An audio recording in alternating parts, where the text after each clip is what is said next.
欢迎来到新兴消息频道，请订阅频道，所以大家不要错过当天最热门的新闻。我们今天的时事通讯包括以下内容：长月烬明首播，质量很高，白鹿演得好，两眼一瞪，十分单纯。4月6日晚间，电视剧《长月烬明》在优酷6集上线。话说，平台方面真是大气，一口气6集。而且每一集都50多分钟的剧情，足斤足两。之基于玄幻类型剧来讲，这部剧作不失为高质量。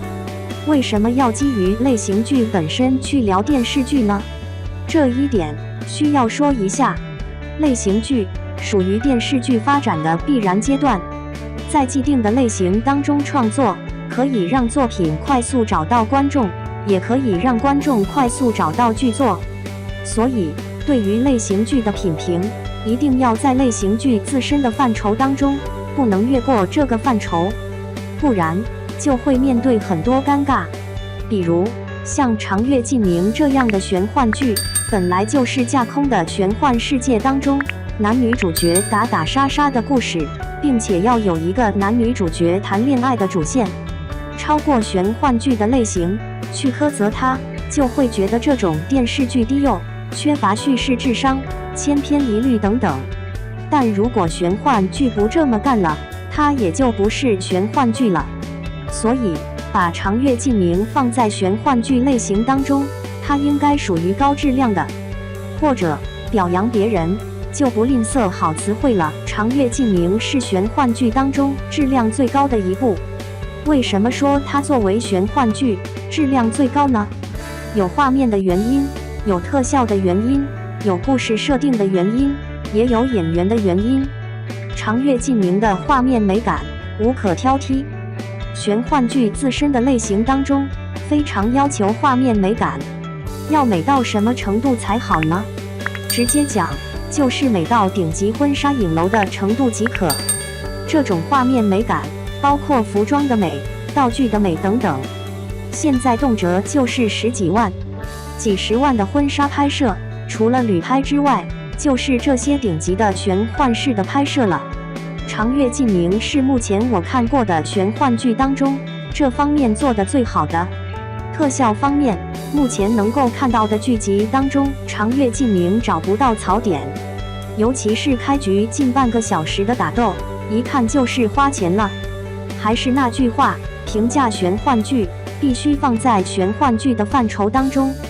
如果离开这个范畴，谈这部电视剧的特效，就会嘲笑它依旧是噼里啪啦带火花的特效组合，没啥大意思。如果回归玄幻范畴，它是玄幻剧当中特效做得非常不错的。该剧的故事设定也好玩，恶魔要毁掉宇宙，女主穿越回去，要和恶魔谈恋爱，要改变恶魔了。这当然是玄幻剧当中的固定套路，但是这个套路是有趣的。您想想，当下的女青年们喜欢什么样子的男生？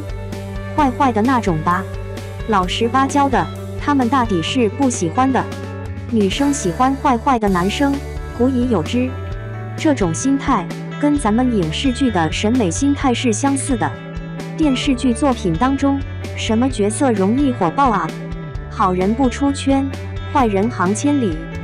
还珠格格当中，容嬷嬷最出圈了。狂飙当中，高启强最出圈。主角是坏人的电影，早被香港电影人发现，票房比主角是好人的高。类似的，女生喜欢坏坏的男生，也是必然。长月烬明就利用了女生们的这种心态，讲了一个坏男生的爱情故事。长月烬明的俩主演也有意思。这里再次强调，评价玄幻剧需要把剧作放在玄幻类型当中。如果离开这个类型，只讲白鹿和罗云熙的表演，抱歉，他们有演技吗？我要严肃质问。但是回到玄幻类型当中，反倒是就需要这样的。秦海璐有演技，他演的了玄幻剧吗？赵本山有演技，他演的了玄幻大男主吗？玄幻剧需要男主帅，尤其是冷冰冰面无表情的那种帅。罗云熙的面容特征非常适合这种玄幻剧类的角色，或者说，所有的架空剧男主大抵都是如此的。这位演员当然没啥演技，但他的长相就是符合角色要求，他不会演戏，反倒是成就了这种冷冰冰的感觉。玄幻剧需要女主角单纯，像章子怡老师那样的高级演员，眼珠子一转，能有100个心眼子，她就演不了玄幻剧。长月烬明当中，白鹿这位女演员就演得好。注意，我这里用的是演得好，我可没说白鹿有演技。演得好和有演技是两码事。玄幻剧不需要什么演技，它需要女演员两眼一瞪，十分单纯。女演员越是没有演技加持，越能够把玄幻剧演到观众们喜欢。还是那句话，有演技的章子怡老师，两眼一瞪，100个心眼子，就没法演玄幻剧。而白鹿这样的两眼一瞪，一丁点心眼子没有的，反倒是给观众一种非常单纯的感觉。咱们很多成熟的女演员演不了玄幻剧，很多不成熟的反倒是演得好，就是此理。末了，总结长月烬明放在玄幻剧类型当中是质量顶级的，喜欢玄幻剧的观众真的不应该错过。老编对于玄幻剧这种类型不喜欢，很厌恶，看多了会呕吐，我强忍着看的，我也不容易。